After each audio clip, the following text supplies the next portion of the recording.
شراب اور جوا اسلام میں حرام ہے، مگر ان کے بارے میں احکام بتدریج اتارے گئے۔ شروع میں یہ آیت اتری کہ شراب اور جوا گناہ کے فعل ہیں، اگرچہ اس میں لوگوں کے لیے کچھ ظاہری فائدے بھی ہیں۔ تو اس وقت عرب کے لوگ جوئے اور شراب کے عادی تھے۔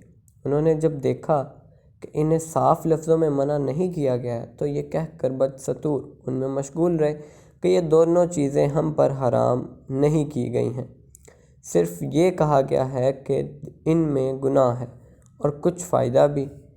تو اس کے بعد سورہ مائدہ میں صاف حکم اترا کہ شراب اور جوا گندی چیزیں ہیں اور شیطانی فعل ہے، تم ان سے بچو۔ یہ حکم دیتے ہوئے جب قرآن میں یہ الفاظ آئے کیا تم ان سے باز آؤ گے، تو صحابہ کرام بول اٹھے، اے ہمارے رب ہم باز آئے، اے ہمارے رب ہم باز آئے۔ عبداللہ بن عباس رضی اللہ تعالیٰ عنہ کہتے ہیں کہ جب یہ آیت اتری تو رسول اللہ صلی اللہ علیہ وسلم نے ایک مسلمان کو اسے سنایا۔ وہ شراب پیتا تھا اور اس کے گھر میں شراب موجود تھی۔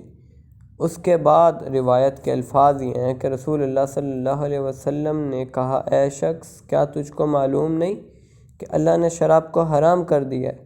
اس کے بعد اس شخص نے اپنے لڑکے سے کہا کہ جاؤ شراب کو بیچ دو۔ رسول اللہ صلی اللہ علیہ وسلم نے پوچھا کہ اے شخص تم نے اپنے لڑکے کو کیا حکم دیا ہے؟ تو آدمی نے کہا میں نے یہ حکم دیا کہ وہ شراب کو بیچ دے۔ آپ نے فرمایا جس چیز کا پینا حرام ہے اس کا بیچنا بھی حرام ہے۔ اس کے بعد اس نے حکم دیا اور اس کی شراب بطحاء میں بہا دی گئی۔ اب مومن کے اندر بھی وہی جذبات ہوتے ہیں جو دوسرے انسانوں میں ہوتے ہیں۔ کبھی خواہش کے زیر اثر وہ لفظی تعویل کرتا ہے، کبھی اس کے اوپر مال کی محبت غالب آ جاتی ہے، مگر یہ سب اس وقت تک ہے جب تک اللہ کا حکم اس کے سامنے نہ آئے۔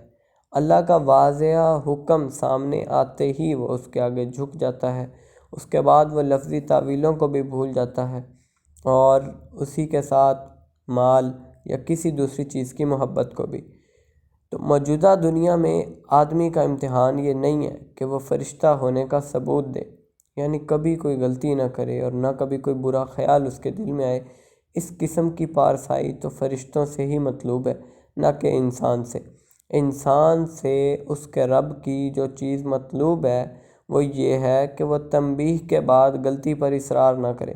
انسان کو جن جذبات کے ساتھ پیدا کیا گیا ہے اور جس قسم کی دنیا میں اس کو رکھا گیا ہے، اس کا لازمی نتیجہ یہ ہوگا کہ اس کے دل میں غلط خیالات آئیں گے، وہ غلط باتیں سوچے گا اور عملاً بھی غلط کام کر گزرے گا۔ مگر اس قسم کی کسی غلطی کو وقتی غلطی ہونا چاہیے، نہ کہ مستقل۔ جب بھی آدمی کا ضمیر ٹوکے یا کوئی خارجی آواز اس کی غلطی پر اس کو تنبیہ کرے تو اس وقت اس کو ضد اور ہٹ دھرمی کی بجائے سیدھے طریقے پر اپنی غلطی کا اعتراف کر لینا چاہیے اور فوراً اپنی اصلاح کی کوشش میں لگ جانا چاہیے۔ انسان کا کمال غلطی کر کے دوبارہ پلٹ آنے میں ہے، نہ کہ سرے سے غلطی نہ کرنے میں۔ غلطی ہو جانا جرم نہیں ہے، بلکہ غلطی پر قائم رہنا جرم ہے۔ قرآن میں ارشاد ہوا ہے کہ جنت ان متقیوں کے لیے ہے جن کا حال یہ ہے کہ جب وہ کوئی برائی کر بیٹھیں یا اپنی جان پر کوئی ظلم کر ڈالیں تو وہ اللہ کو یاد کر کے اپنے گناہوں کی معافی مانگیں۔ اللہ کے سوا کون ہے جو گناہوں کو معاف کرے اور وہ جانتے ہوئے اپنے کیے پر اصرار نہیں کرتے۔